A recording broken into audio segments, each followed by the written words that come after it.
12-бөлүм. Пасах майрамына 6 күн калганда Иса Бетанияга келди.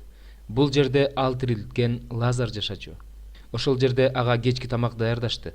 Марта кызмат кылып жүрдү. Лазар болсо аны менен бирге бир дасторкондо отурду. Мариям нарт деген өсүмдүктөн жасалган жыпар-жыттуу таза майдан 1 фунт алып келип Исанын бутуна куйду. Анан анын буттарын чачы менен сүрттү. Үйдүн ичи жыпар-жыттуу май жыттанып калды. Исанын шакирттеринин бири кийин ага чыккынчылык кылган Шимон уулу Жүйүт Искариот мындай деди: "Бул майды 300 динариге сатып, түшкөн акчаны жакырларга таратып берсе болот эле да." Ал муну жакырлар үчүн кам көргөндүктөн эмес, ууру болгондуктан айтты. Акча салынуучу куту анда болгондуктан ал ага салынган акчадан уурдап алчу. Ошондо Иса мындай деди: "Мариямды жайына койгула.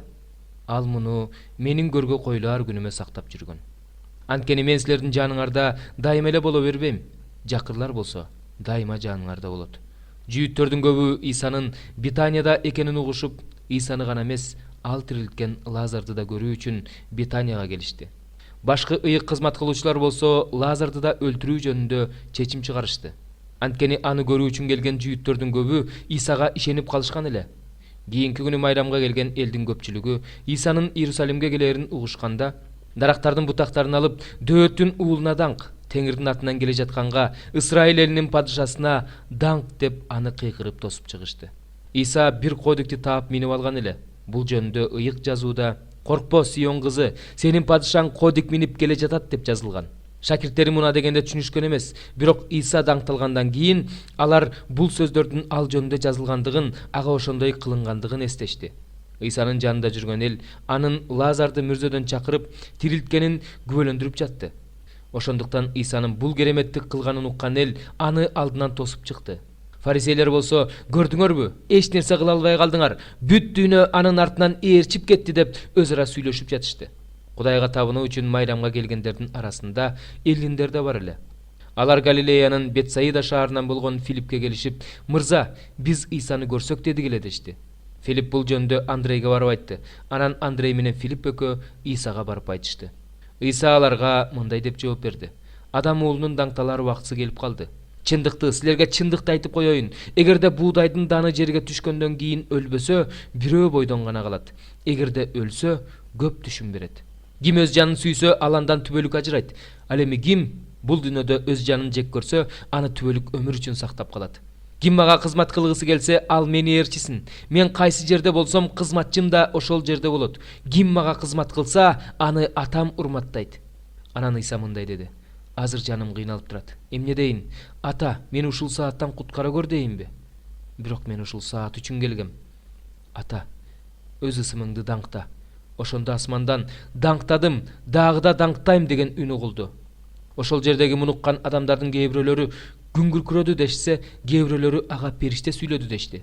Ошондо Иса аларга мындай деди: "Бул сөз мен үчүн эмес, силер үчүн айтылды. Бул дүйнөнүн соттолоор маалы келди. Эми бул дүйнөнүн төрөсү сыртка куулуп чыгарылат. Мен жерден көтөрүлүп кеткенден кийин бардыгын өзүмө тартам." Иса муну кандай өлүм менен өлөрүн билдирүү үчүн айтты. Эл болсо ага мындай деди: "Ыйык жазуудан укканыбызга караганда, Машаяк түбөлүккө жашайт. Анан сен кандайча адам уулу жогору көтөрүлүп кетиши керек дейсиң? Адам уулу деген ким?" Ошондо Иса аларга мындай деди: "Жарык дагы бир аз убакыт силер менен болот. Караңгыга калбаш үчүн жарык барда жүргүлө. Караңгыда жүргөн адам кайда бара жатканын билбейт. Жарык силер менен болуп турганда, жарыкка ишенгиле, ошондо жарыктын балдары болосуңар." Иса бул сөздөрдү айткандан кийин ал жерден кетип, элдин көзүнөн далдаа болду. Иса көптөгөн кереметтерди көрсөтсө да, алар ага ишенишкен жок. Ишая пайгамбардын "Теңир бизден уккан кабарга ким ишенди? Теңирдин күчү кимге көрсөтүлдү" деген сөздөрү аткарылышы үчүн ушундай болду. Ошондуктан алар ишене алышкан жок. Ишая мындай деп айткан: "Алардын көздөрү сокур, ал эми жүрөктөрү таш болуп калган. Ошондуктан алардын көздөрү көрбөйт, түшүнүшпөйт, айыгыш үчүн мага кайрылышпайт." Ишая бул сөздөрдү Исанын даңкын көрүп, ал жөнүндө сүйлөгөндөн кийин айткан. Ошондой болсо да жүйүт башчыларынын көбү Исага ишенип калышты. Бирок синагогадан чыгарылып калбаш үчүн ишенип калышканын фарисейлердин алдында ачык айтышкан жок. Анткени Кудайдын даңктаганына караганда, адамдын даңктаганын артык көрүштү. Иса үнүн бийик чыгарып мындай деди: "Мага ишенген адам мага эмес, мени жиберген Кудайга ишенген болот. Мени көргөн адам мени жиберген Кудайды көргөн болот. Мага ишенгендердин бирөө да караңгыга калбаш үчүн мен дүйнөгө жарык болуп келдим. Сөздөрүмдү угуп бирок аларды аткарбаган адамды мен соттобойм, анткени мен бул дүйнөнү соттоо үчүн эмес, куткаруу үчүн келгем. Мени четке кагып сөздөрүмдү кабыл албаган адам үчүн сот бар. Мен айткан сөздөр аны акыркы күнү соттойт.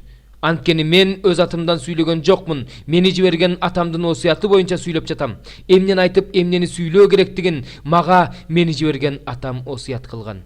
Анын осуяты болсо түбөлүк өмүр экенин билем. Демек атам мага эмнени айтса, мен ошону айтам.